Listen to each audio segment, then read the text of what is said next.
सबको ये तो पता है कि युग 4 होते हैं, सतयुग, द्वापर युग, त्रेता युग और कलयुग। लेकिन ये बहुत ही कम लोगों को पता है कि इन 4 युगों में आपस में क्या समानताएं हैं और क्या असमानताएं हैं। इन सभी लोगों के प्राणियों का रहन सहन, जीवन यापन, मौसम चक्र की स्थिति, लोगों का व्यवहार, उनका चाल चलन, रूप रंग आदि सब कैसे हैं, आज हम आपको इस प्रस्तुति में बताएंगे। तो साथियों, इन जानकारियों को मिस न कीजिएगा और वीडियो को अंत तक देखते रहिएगा। जैसा कि हम सभी जानते हैं, वर्तमान में कली काल यानी कि कलयुग चल रहा है। धार्मिक ग्रंथों के हिसाब से देखा जाए तो कलयुग को लेकर ऐसी भविष्यवाणियां की गई हैं जिन पर विश्वास नहीं होता है। लेकिन हैरानी की बात तो ये है कि इनमें से कई भविष्यवाणियां सच्ची हो सकती हैं और भगवान श्री कृष्ण ने भी जो भविष्यवाणियां की थी बिल्कुल सच साबित हो सकती हैं। पृथ्वी का अंत कब और कैसे होगा, इसको लेकर भगवान श्री कृष्ण ने कुछ भविष्यवाणियां की थी जिनके बारे में आज हम आपको बताएंगे। तो आराम से बैठकर नॉलेज भरा ये वीडियो देखते रहिए, लेकिन चैनल को अभी से सब्सक्राइब कर दीजिए, क्योंकि बाद में हो सकता है कि आप ज्ञान गंगा में गोते लगाते हुए खो ना जाएं। तो सुनिए साथियों, सबसे पहले हम आपको सतयुग के बारे में बताएंगे। वो युग जब धर्म के 4 पग थे, यानी कि धर्म 100% था और पाप नगण्य यानी कि 0%। इस युग में कोई पाप करता ही नहीं था और इस युग में आश्चर्यजनक रूप से मनुष्य की लंबाई 32 फीट यानी कि 21 हाथ बताई गई है। और इस युग में सत्यवादी राजा हरिश्चंद्र भी हुए थे, जिन्होंने सत्य की रक्षा के लिए खुद के परिवार का और अंत में खुद का भी बलिदान दे दिया था। जबकि त्रेता युग में मनुष्य की लंबाई 21 फुट अर्थात 14 हाथ शास्त्रों में लिखी गई है। इस युग में पाप की मात्रा 25% होती है और पुण्य की मात्रा 75%। इस युग में श्री हरि विष्णु भगवान ने वामन का और राम जी का अवतार लिया था।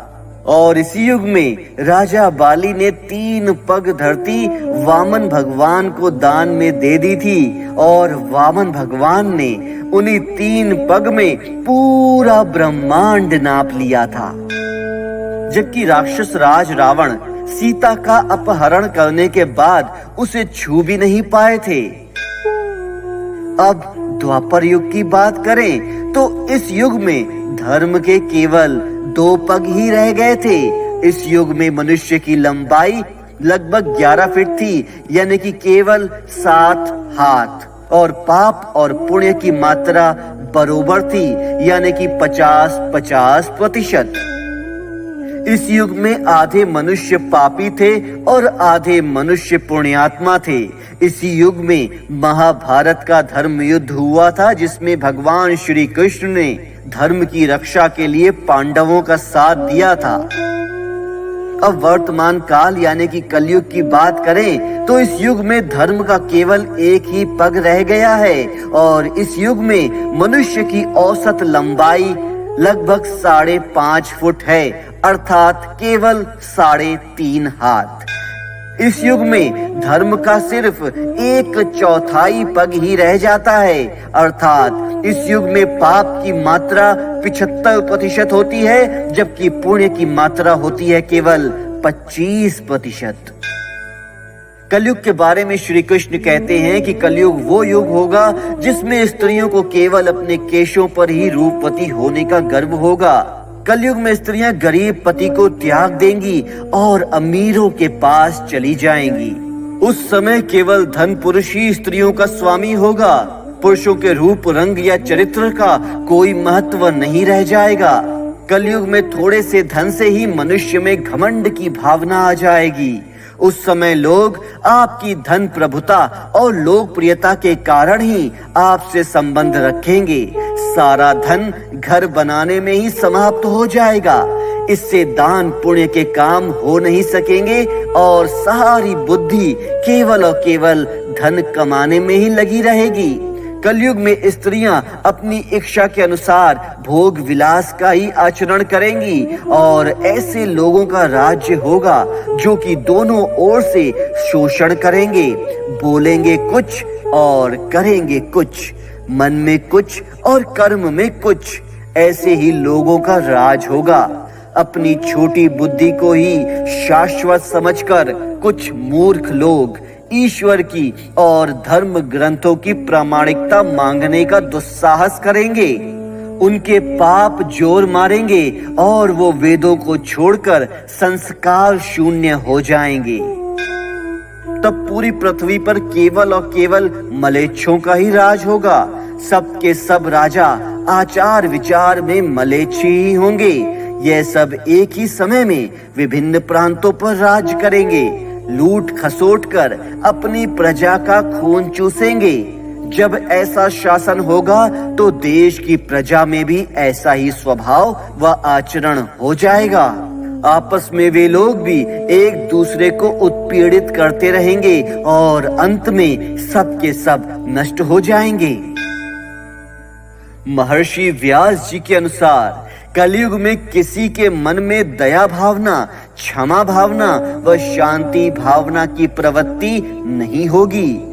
अन्याय से धन पैदा करने में ही सबकी आसक्ति होगी।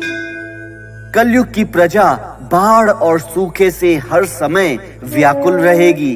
सबके नेत्र हमेशा आकाश की ओर लगे रहेंगे।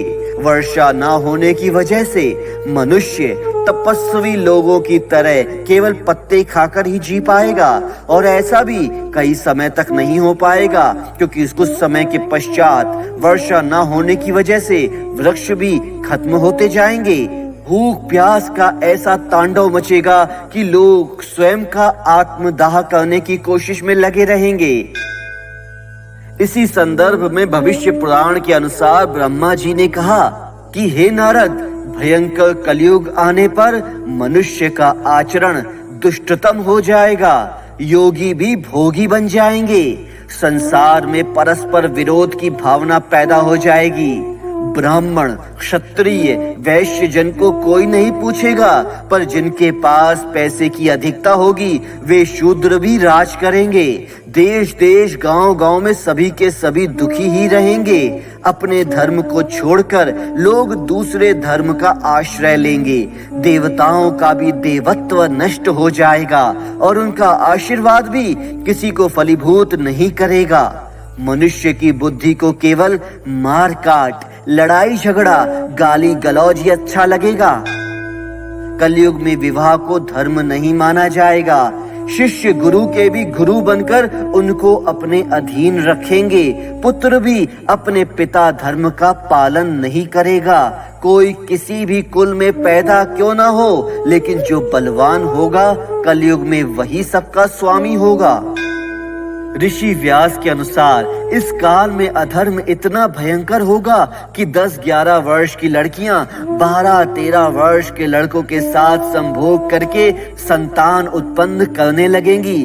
घोर कलयुग आने पर मनुष्य की औसत आयु केवल 20 वर्ष तक ही सीमित रह जाएगी।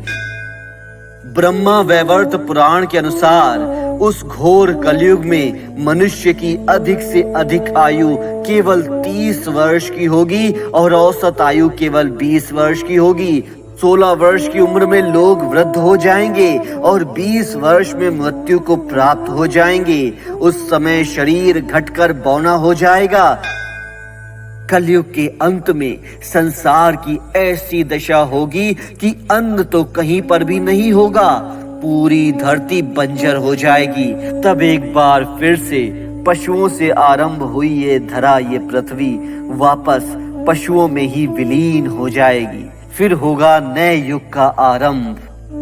साथियों, अगर आपको आज की ये बहुमूल्य जानकारी पसंद आई है तो हमारे चैनल को सब्सक्राइब कीजिए और इस जानकारी को अपने सगे संबंधियों, मित्रों के साथ साझा भी कीजिए।